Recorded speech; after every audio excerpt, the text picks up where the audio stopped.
Ya hiç düşündünüz mü? Modern dünyada neden bu kadar kopuk, bu kadar yalnız hissediyoruz?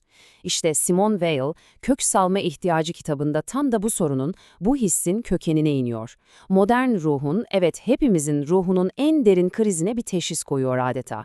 Gelin, Weil'in bu hem sarsıcı hem de bir o kadar umut dolu felsefesine birlikte bir göz atalım.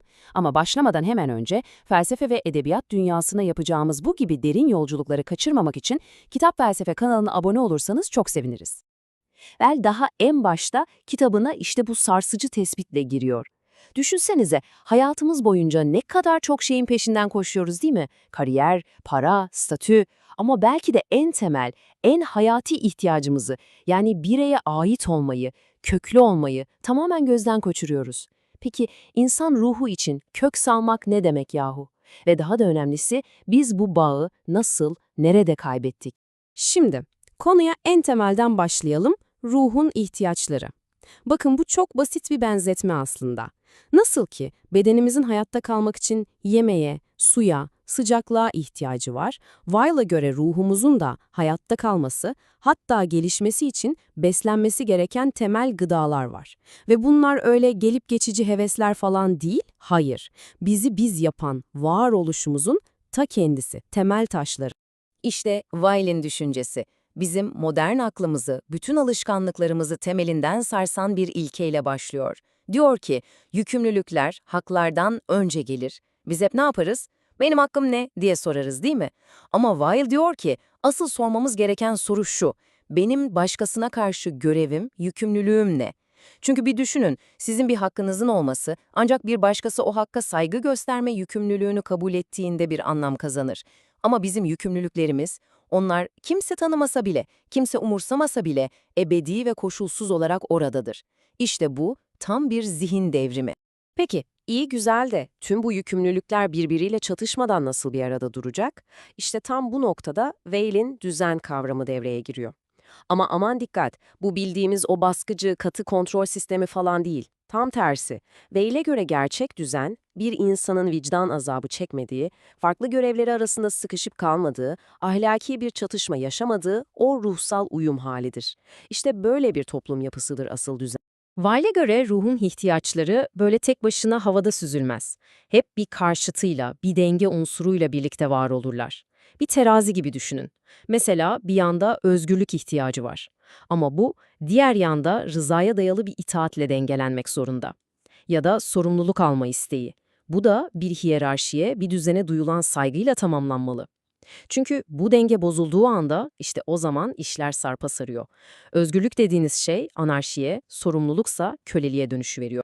Ve Weil, ruhun bu gıdalarının bir listesini çıkarıyor önümüze. Tabii ki fiziksel ihtiyaçlar var, yemek, barınma, güvenlik ama liste burada bitmiyor.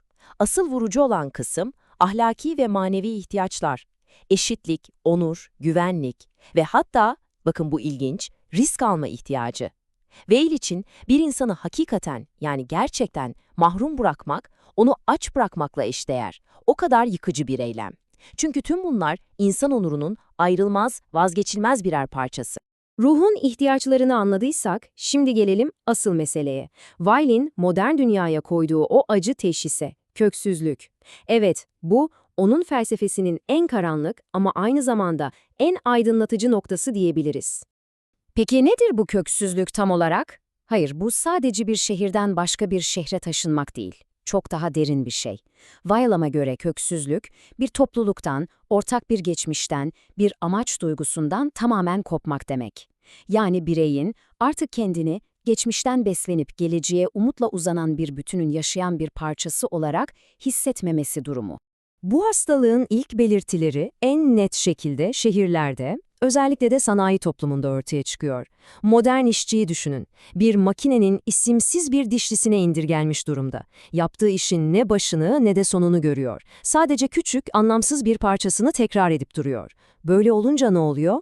Yaptığı işin anlamıyla, doğayla, hatta yaşadığı toplumla bile bağı kopuyor. Bir insan olmaktan çıkıp bir üretim aracına dönüşüyor. Ama sakın bunun sadece bir şehir sorunu olduğunu düşünmeyin. Weil bu hastalığın kırsal yaşamı da bir virüs gibi sardığını söylüyor. Hani şu kültür dediğin şehirde olur yanılgısı var ya, İşte bu, kırsaldaki insanların kendi geleneklerini, kendi bilgeliklerini değersiz görmesine yol açıyor. Ve sonuç, köylünün toprakla, ektiği ürünle, emeğiyle kurduğu o derin manevi bağ yavaş yavaş kopuyor. Ve işte bu söz, durumun vahametini tek bir cümlede özetliyor. Kendisi köksüz olan, başkalarını da köksüzleştirir. Bu ne demek? Köksüzlük bulaşıcıdır demek. Kendi aidiyetini, kendi anlamını yitirmiş bir insan, farkında bile olmadan etrafına da bu boşluk hissini yayar. Gerçekten de bir virüs gibi. Kişiden kişiye, aileden topluma yayılan manevi bir salgın. Peki tamam, teşhis bu kadar karanlık olunca insan soruyor, bir tedavisi var mı bunun, bir çıkış yolu var mı? Evet var. Şimdi anlatımımızın son, adeta bir reçete niteliğindeki bölümüne geçiyoruz. Wiley'nin bu manevi salgının tedavisi için bize sunduğu vizyona bakacağız. Wiley'nin çözümü, sakın yanlış anlaşılmasın, geçmişe takılıp kalmak, nostalji yapmak falan değil. Hayır, çözüm geçmişle yeniden bağ kurmak. Ona göre geçmiş, tozlu raflarda duran bir müze eşyası değil. Aksine, geleceği inşa etmek için ihtiyacımız olan o canlı besinleri, o yaşam özünü bulacağımız verimli bir toprak. Ve işte geldik, Weil'ın en radikal, en merkezi çözüm önerisine, fiziksel emeği yeniden kutsal bir yere koymak. Yani, emeği sadece para kazanmak için katlandığımız bir angay olarak görmekten vazgeçip, onu insanın evrenle, doğayla, hatta kendi ruhuyla bağ kurduğu manevi bir eylem olarak yeniden tanımlamak. Bakın bugün modern dünyada emek çoğumuz için nedir? Ruhu tüketen, bizi yoran bir angarya. Weil'in vizyonuysa bunun tam 180 derece tersi. O, emeğin ruhu beslediği, insanı evrenin ritmiyle birleştiren yüce bir faaliyete dönüştüğü bir dünya hayal ediyor. Bu, dediğim gibi, küçük bir reform değil, emeğe bakış açımızda köklü, tam bir devrim. Peki, bu kulağa biraz soyut geliyor olabilir. Pratikte ne anlama geliyor bu? Weil çok güzel somut bir örnek veriyor. Ekin eken bir köylüyü hayal edin diyor. O sadece toprağa tohum atmıyor aslında. O anda hem o tohumun bir bitkiye dönüşmesindeki bilimsel mucizeyi, fotosentezi düşünebilir, hem de kutsal metinlerdeki tohum masalları üzerine tefekkür edebilir. İşte o zaman en yorucu, en sıradan fiziksel emek bile evrenin güzelliğini ve anlamını ruhunun ta derinliklerine işleyen manevi bir araca dönüşebilir.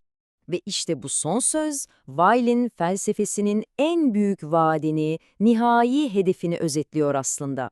Eğer emeğe, hak ettiği o manevi değeri geri verebilirsek, o zaman insanlık sadece kendi toplumunda değil, bütün bir evrende, kozmosta kök salabilir. İşte bu, modern insanın yitirdiği o büyük, o kozmik aidiyet duygusunu yeniden bulmanın ta kendisidir. Bu anlatımı sizi biraz kendi hayatınız üzerine düşünmeye davet eden bir soruyla bitirelim. Bu sürekli hareket, sürekli değişim ve kopuş çağında sizin kökleriniz neler? Sizi toprağa, ailenize, topluma ve bir anlama bağlayan o şeyler neler? Ve belki daha da önemlisi, bu hayati bağları, bu kökleri canlı tutmak, beslemek için ne yapıyorsunuz? Çünkü Simone Weil'in felsefesi işte tam da bu sorulara vereceğimiz kişisel cevaplarda yaşamaya devam ediyor.